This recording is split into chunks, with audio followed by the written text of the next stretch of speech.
সিলেট বাংলাদেশের আধ্যাত্মিক রাজধানী, প্রকৃতির লীলাভূমি। এই সিলেটে প্রতিটি ভাজে ভাজে অলিয়া উলিয়ার ঘ্রাণ পাওয়া যায়, অলিয়া উলিয়ার সুবাস পাওয়া যায়। বিশেষ করে ৩৬০ আউলিয়ার অন্যতম হযরত শাহজালাল শাহপুরাণ সহ অনেক অলিয়া উলিয়া এই সিলেটের এই মাটিতেই শুয়ে আছেন। আজকে আমরা যাচ্ছি তেমনই এক জায়গায়, যেখানে আছে ৩৬০ আউলিয়ার মধ্যে অন্যতম তিনজন। চুনারগটের অর্থাৎ হবিগঞ্জের চুনারগটের এই রাস্তার পাশেই এই তিনজন উলিয়া কামেলের পরিচয় আজকে আমরা আপনাকে করিয়ে দেব। পাশে থাকুন, সঙ্গে থাকুন। অলিয়া উলিয়ার বাংলাদেশের পথ ধরে আমি আজকে চলে আসছি ৩৬০ আউলিয়ার সফর সঙ্গীও শাহ গাজী সৈয়দ আব্দুল লতিফ মদনী, শাহ সৈয়দ কামাল মদনী, শাহ সৈয়দ শাহনুর মদনীর মাজার শরীফে। এটা হবিগঞ্জের চুনারঘাট উপজেলায় একটি টিলার মধ্যে মাজারগুলো আছে। আপনাদেরকে ভেতরে নিয়ে যাচ্ছি এবং এই মাজারটা আপনাদেরকে ঘুরিয়ে দেখাবো। অনেক পুরাতন একটি স্থাপনা, একটি টিলার উপরে মাজার, তিনটি মাজার আপনাদেরকে দেখানোর চেষ্টা করছি। আসসালামু আলাইকুম ওলি আল্লাহ, আসসালামু আলাইকুম রাসূলুল্লাহ, আসসালামু আলাইকুম রাসূলুল্লাহ। একটি এখানে আরো দুটি, অর্থাৎ তিনটি মাজার। পেছনে চা বাগান এবং অনেক পুরাতন মাজার হওয়াতে গাছগুলো পুরাতন, অনেক গাছ ভেঙে গেছে এবং নতুন করে অনেক গাছ আছে। এবং এখানে অনেক বড় একটি পুরাতন গাছ দেখতে পাচ্ছি। আনুমানিক বয়স জানা যায়নি, কিন্তু দেখে বোঝা যাচ্ছে যে এই গাছটি অনেক পুরাতন। গাছটির নামও জানি না। মাজারের ঠিক পাশেই এবং পাশ দিয়ে রাস্তাটি গিয়েছে, যেটা চুনারগড় থেকে আপনার ঢাকার দিকে গিয়েছে।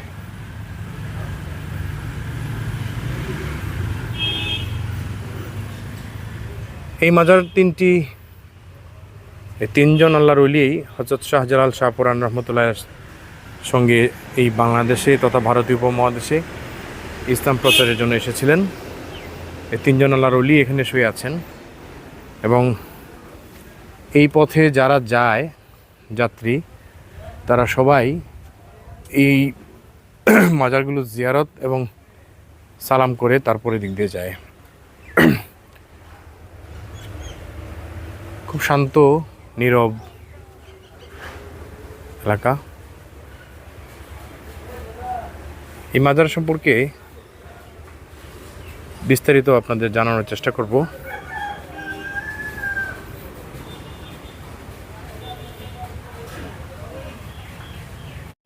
দর্শক, আমরা এই মাজারের যে বর্তমানে খাদেম আছেন, যিনি দেখাশোনা করছেন এই মাজারগুলো, ওনাকে পেয়েছি। আপনার নাম?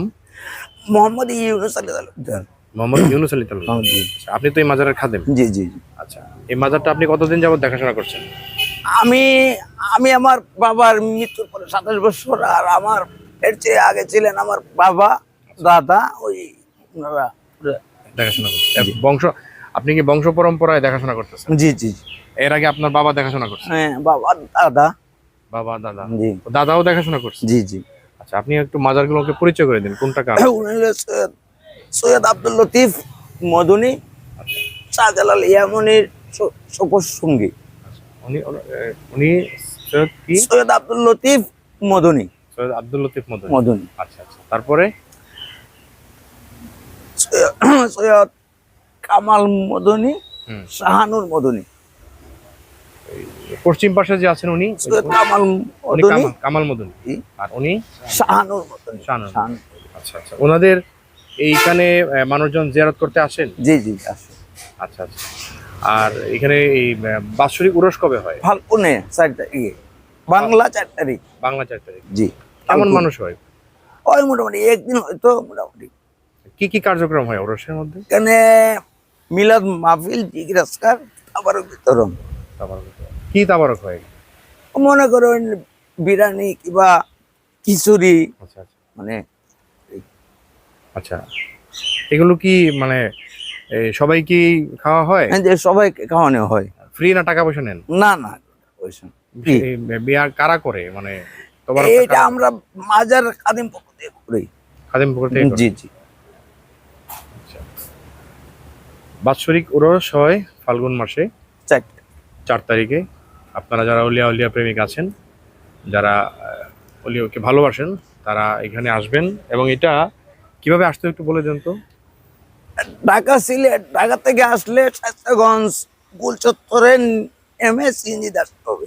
আচ্ছা আচ্ছা, সিলেট থেকে আসলে তো গোল চত্বরে নেমে মানে যে ঢাকা সহ বাংলাদেশের যে কোনো জায়গা থেকে আসলে জি শায়েস্তাগঞ্জ নামতে হবে। জি জি জি। নেমে চল্লিশরাম আজের শরীফ বললেই সিএনজি অটো যে কোনো গাড়িতে নিয়ে আসবে। আচ্ছা, চন্দ্রীছড়া মাজার শরীফ বললে যে কেউ আপনারা এখানে আসতে পারবেন। এবং যারা অলিয়া উলিয়াকে ভালোবাসেন, অলিয়া উলিয়ার সহবত চান, তারা এই মাজার শরীফ আসতে পারেন। অত্যন্ত কামেল বুজুর্গানের দিন, 360 আউলিয়ার সহচর 3 জন এখানে শুয়ে আছেন। আপনারা একই সাথে 3 জন আল্লাহর অলিকে এবং 3 জন আল্লাহ অলির সহবত পাবেন, তাদের দোয়া নিতে পারবেন। এখানে আসতে পারেন। আর প্রয়োজনে এই ভাইয়ের সঙ্গেও যোগাযোগ করতে পারেন। আর বাৎসরিক উরস মোবারকে আর কি আয়োজন হয়, কারা কারা আসে এখানে? এখানে ভক্তবৃন্দরা বলতে ওনাদের তো কোনো মুরিদান নাই। আচ্ছা ওনাদের ভক্ত যারা আছে এই অলির, হুম, ওনারই আসে। আচ্ছা। আর এই এলাকা থেকে লোকজন আসে, শুধু কি মুসলমানরা আসেন না অন্য? হিন্দু মুসলমান সবাই আসে। মানে আপনাদের এই চা বাগান বা এদিকে তো প্রচুর হিন্দু আছে। হিন্দু অদৃশ্য তো এই এলাকায়, আর এখান থেকে হিন্দুরাই এই এখানে এই দিন বেশি আসে। মানে বলা যায় যে সব ধর্মের সব মানুষজনের মানুষজনই আসলে জি আসে। মাজারকে হুম, এবং দরবার হ্যাঁ, শরীফে আসা যাওয়া করে। জি অর্থাৎ সকল ধর্মের যে সম্মিলিত একটি কি বলা যায় এটাকে, সৌহার্দ্য, মিলন মেলা, জি ভ্রাতৃত্ব বলি, সকল কিছুই আসলে এই মাজারের মধ্যে আসলে পাওয়া যায়। অর্থাৎ মানবতার অন্যতম নিদর্শন হচ্ছে এই অলিদের দরবার। আপনারা যারা ভালোবাসেন অলিকে, তারা অবশ্যই আসবেন। এবং পাশেই খুব মনোরম চা বাগান আছে। আপনারা অলির মাজার জিয়ারতের পাশাপাশি আমাদের এই পর্যটন এরিয়া যে আছে চা বাগান, সেটাও আপনারা দেখতে পারবেন। এবং এই যে আশপাশের দোকানগুলো, এই দোকানগুলো আমি শুনেছি যে মাজারকে কেন্দ্র করে হয়েছে। জি জি, এটা কি সত্যি? সত্যি।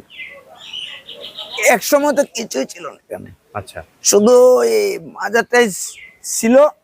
আর ওই যে ব্রিটিশরা যে সময় রোড করতে গেছে, হুম হুম, এই রোডটা হতে মানে মাজারের উপর দিয়ে হওয়ার কথা ছিল। আচ্ছা আচ্ছা, ব্রিটিশরা যে সময় ওই 1800 কত ইংরেজিতে রোড হয়েছে, হুম হুম, তখন ওই ওই পাহাড় ছিল, ওগুর টিলা ছিল, মানে জঙ্গলাদি কাটতে কাটতে যখন মাজারের পাশে আসলো, একই রাত্রে ওই কন্ট্রাক্টর ছিলেন পাকিস্তানি কন্ট্রাক্টর আছিলেন, উনি মুসলমান আছিলেন। ওনাকে স্বপ্নে দেখাইলো যে আপনারা আর 1 ইঞ্চিও সামুদ্রিকে আয়েন না, এখানে আল্লাহর ওলিদের শাহজালাল ইয়ামানির সঙ্গে এই ওনাদের রোজা আছে, আপনারা আর এগোবেন না। এইটা আপনি দেখতে পারেন। আচ্ছা। তারপরে ওই একদিন দেখানোর পরে, দ্বিতীয় দিন দেখানোর পরে ব্রিটিশরা তো আর এইগুলা বুঝে না, ওনারা তো আর এইসব বুঝে না। তো কন্ট্রাক্টর সাহেব ওই ব্রিটিশ কন্ট্রাক্টরকে বলছে যে আপনি এইটার ম্যাপটা ওই বাঁকা করে নেন, এখানে আর যাওয়া যাবে না। একই রাত্রে ওই তাঁবুতে যারা কাজ করতো 20 জন লোক একই তাঁবুতে একই দিন এই মারা গেছে, যারা এটা কাজ করতো। মানে তার জোর করে কাজ করতে আসছিল। জোর করে। আচ্ছা, তারপরে ওনারা ভয়ে সব কাজের লোক পলাই গেছে যে আমরা এখানে আসবো। পরবর্তীতে এটা ম্যাপ বাঁকা করে ওই দিকে নেওয়া হয়েছে। অর্থাৎ এই রাস্তাটি আপনারা যে দেখতে পাচ্ছেন, এই যে রাস্তাটি, এই জি। রাস্তাটি হওয়ার কথা ছিল, এই যে রাস্তাটি, এটা হওয়ার কথা ছিল মাজারের উপর দিয়ে, রাইট?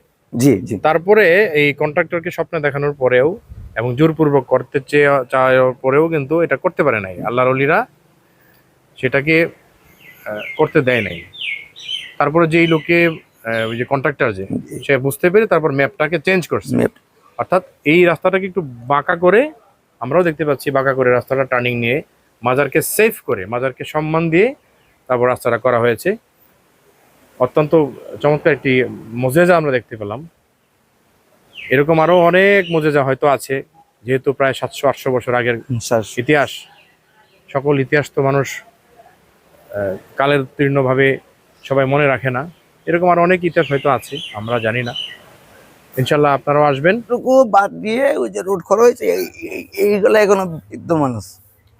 এই যে একটি পিলার দেখতে পাচ্ছেন দর্শক, এই যে একটি পিলার এবং এই যে পিলার, রাস্তা হওয়ার কথা ছিল এদিক দিয়ে, কিন্তু মাজার পড়ে যাওয়াতে এই রাস্তাটা, মূল যে কন্ট্রাক্টর ছিলেন এই কন্ট্রাক্টরকে স্বপ্ন দেখানো যে তোমরা এদিকে রাস্তা নিও না, তারপরে রাস্তাটা চেঞ্জ করে, ম্যাপ চেঞ্জ করে এদিক দিয়ে করা হয়েছে, অর্থাৎ মাজারটাকে সেফ করে তারপর রাস্তাটা করা হয়েছে। তো এই একটা ইতিহাস আমরা জানলাম, এবং এই পিলারগুলো এখনো রয়ে গেছে। এটা কি তাহলে অনেক পুরাতন পিলার? জি, এই দুটো পিলার, তাই না? এখানে কোনো দোকানপাট এক সময় ছিল না।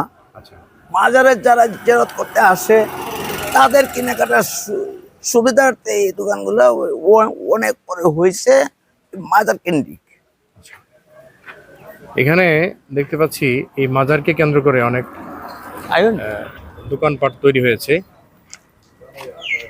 অর্থাৎ মানুষের কর্মসংস্থান তৈরি হয়েছে। প্রায় এখানে অনেকগুলো স্থায়ী দোকানপাট হয়েছে, এবং এই পাশেও মাজারের ঠিক দক্ষিণ পাশেও কিছু দোকানপাট, ব্যবসা প্রতিষ্ঠান হচ্ছে।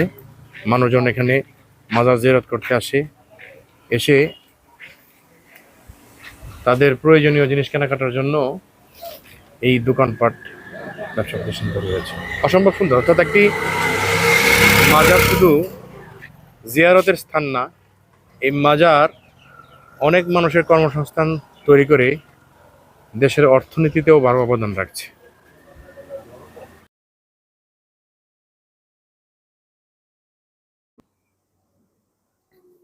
তিনজন মহান অলির মাজার জিয়ারত করে আমরা বেরিয়ে পড়লাম অন্য কোনো অলির মাজারের উদ্দেশ্যে। রাস্তা দিয়ে যাচ্ছি আর ভাবছি, এই বাংলার বুকে ইসলাম প্রচারের জন্য, ইসলাম কায়েম করার জন্য আল্লাহর অলিগণ কত কষ্টই না করেছেন। সেই 700-800 বছর আগে শাহজালাল শাহপরানের হাত ধরে এই অঞ্চলে যে ইসলাম প্রতিষ্ঠা হয়েছিল, এবং সেই ইসলাম আজকে আমরা যে বহন করে চলেছি, তার জন্য কতই না কষ্ট করতে হয়েছে। আল্লাহ আমাদের সকলকে অলির হেফাজতে থাকার, অলির নজরে থাকার, অলির দয়ার থাকায় সৌভাগ্য দান করুন। ভালো থাকবেন সবাই। আসসালামু আলাইকুম।